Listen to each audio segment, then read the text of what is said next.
DA case hashtag D0602021CR000074. Agency case hashtag 20-00839. David Callahan. I am exercising my right to be heard. This is very difficult for me, so I ask to be able to finish my statement without any interruptions. I am asking this court to consider the horrendous and cowardly crimes David Callahan committed against me, and for the lack of remorse or accountability he has, and to have him sentenced to the maximum penalty allowed. I have an overwhelming amount of medical and video proof of what David Callahan did, by poisoning my drinks and food on multiple occasions over a long period of time. I have asked that this court to view some of these so that we can see the severity of David's actions. In the videos, you will see two types of substances. One was a white powder in an unmarked silver packet. The other was an orange gel tab that David melted down and mixed with other substances and put in my drink and food. David previously told this court that I asked for it. In the videos, you will see that at no time did I ask for it. In fact, you will see that he only did this behind my back when I wasn't looking, even distracting me so he can get my attention away from him. For David to say I asked for it, that I wanted it, that I permitted it, in any way, shape, or form, is absolutely appalling, is demented, is selfish, is damaging. It is enough to be suffering. It is another thing to have someone ruthlessly working to diminish the gravity and validity of this suffering. I was nothing more than an expendable piece of property to be used to the fullest and then disposed of in the most cowardly way possible by trying to poison me. Let it be known that I do not do drugs of any kind. Anyone who knows me will attest to that.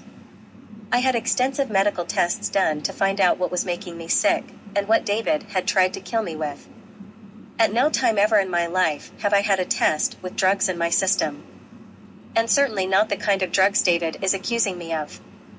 I am not on drugs, and am not crazy, as David would like you to believe. The emotional and physical impact this assault has had on my life and my family is overwhelmingly incomprehensible. I am still struggling with the full impact of what David Callahan has done. I was experiencing an array of symptoms such as a chronic cough, the feeling of being stoned, extremely lethargic, dizzy, blackouts, anxiety, confusion, memory loss, low energy, joint pain, kidney pain, incontinence, hair loss. I am still sick and am still experiencing extreme joint/ankle pain, kidney pain, incontinence, lethargy, confusion, anxiety, and fear. Although my hair is no longer falling out in clumps, it is still thin and brittle. And after David was removed from my home and no longer able to poison me, my chronic cough cleared up. These are all symptoms of heavy metal poisoning. Even with chelation and cognitive therapy, it is unknown what the long-term effects the poisoning will have. I had medical tests done that conclusively showed the presence of thallium poisoning, barium, and an array of heavy metal poisons. It also showed pesticide poisoning, and a combination of cold medicine and THC, which mixed with alcohol is a homemade date rape drug. Any environmental exposure has been ruled out. The only explanation there is for having heavy metal poisoning is due to David Callahan's actions of poisoning me. As you may know, thallium is illegal in the US with the exception of industrial-sized freezers. David Callahan currently has access to thallium through his job in the restaurant industry, and he has access to the public's food supply. He also had worked in a medical lab in the early 1990s making pills.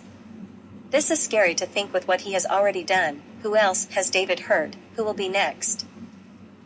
David Callahan not only assaulted me, poisoned me, raped me, he also put my 80-year-old grandma, my 59-year-old Down syndrome aunt, my son, my 1-year-old granddaughter, all in jeopardy.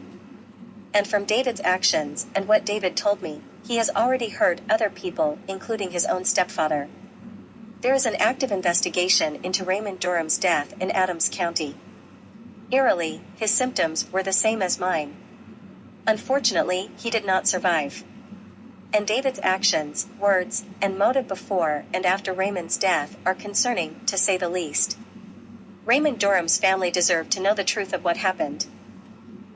If the years of abuse my son and I had to endure, and the assault on my life weren't bad enough, I had to fight for a year just to obtain a permanent restraining order in Judge Kilgore's court, only for David to violate the order multiple times during the process and after. From remotely sending a robot vacuum into my room in the middle of the night, to hacking my email and sending a naked picture of me, to killing rabbits and leaving their mutilated bodies at my aunt's home on at least 5 separate occasions, to trespassing on my property, all in an attempt to intimidate and harass me, to try to scare me into submission and to keep me from telling on him. He even went as far as having his mother purchase back 5 firearms that were ordered by this court to be sold. He is now in possession of those guns. And now that I have had to leave my home and am at an undisclosed location, he attempted to hack into my son's Microsoft account, most likely in an attempt to locate me. I have reported all of this to the police, and yet again, David Callahan is above the law, facing absolutely no consequences for his actions. To David, the emotional and physical impact this assault has had on my life and my family is overwhelmingly incomprehensible. I am still struggling with the full impact of what you've done, and the fact you never loved me. That I was nothing more than an expendable piece of property to be used and abused to the fullest, and then disposed of in the most cowardly way possible, by trying to kill me with poison. I have flashbacks of memories. I thought I knew who you were. The boy I met when I was 14 in 1990 was not the same man I allowed back into my life in 2009. Even after years of torment and abuse, I was naive to let you convince me that you were sorry and would change for the better if I married you. The abuse only became more frequent, squashing any hope I had of a normal, happy life. You have successfully instilled fear in my life. I am now very aware of what you're capable of. David, you are nothing more than a waste of skin that tried to take my life. I am glad that your own arrogance got you caught, and that you will be exposed as the true monster that you are. I am glad to be rid of the hateful, toxic person you are. Hopefully, by my speaking out and warning people about you, it will save someone else from having to suffer from your evil ways as I have. You've managed to convince some that I'm a liar. How dare you take the anguish you put me through and insult me by calling me a liar, or say that I asked for it, or that I got what I deserved, although I never did anything to you. David, you are not above the law, and those who helped you and are protecting you are not above the law either. They will soon see the truth. And to those who are helping and protecting you, I say blaming the victim makes you just as guilty as David. If I wanted revenge, I would give you a taste of your own medicine, literally have you drink the poison you gave me. I would have you live the life of hell you created. I would have you suffer the way you made me and my son suffer. You deserve no less than to have to endure what you have done to others.